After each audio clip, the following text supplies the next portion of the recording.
climate crisis isn't coming. It's already here, and it's up to us to stop it. One of the main issues is our power grid, and the fact that it uses too many fossil fuels and emits too much CO2 into the atmosphere and doesn't really leave a lot of room or really use any green alternatives. And the climate is changing rapidly. The world is getting hotter, storms are getting stronger, animals are dying and going extinct left and right, farmland is drying up, and so many more climate-related issues are happening.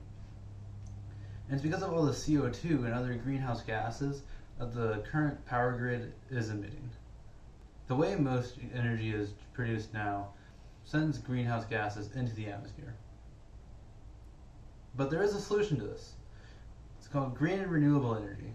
This is already in use, but only makes up 20% of the US power grid and only 12% of total US power consumption. There are plans to expand this, but they will take time and money and need to happen faster than they currently are.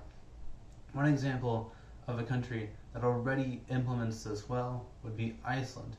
They were able to make a 100% green power grid, and they started building this in the 60s, people. I mean, that's like forever ago.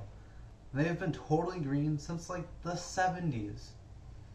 They were able to do this because of a few factors that they made happen.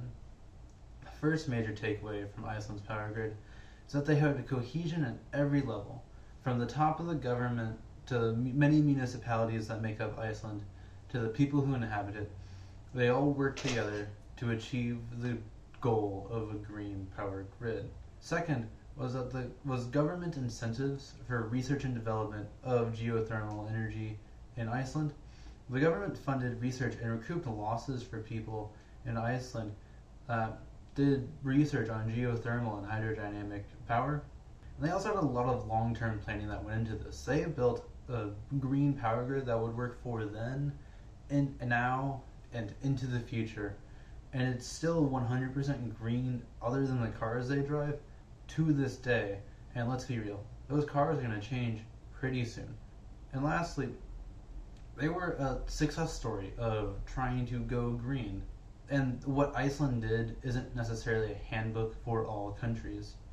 Not everyone can do what they did. But they can learn from the example that they set to lead us to a greener tomorrow. One important note about Iceland during this time is that they were still a developing country with no major infrastructure projects until they decided to convert to geothermal and hydrodynamic power in the 60s. So this isn't only something that like rich countries can do, this is something that any country can do should they put the time and effort towards it. The US already has the infrastructure in place and is already using some green power, but we need to be using more.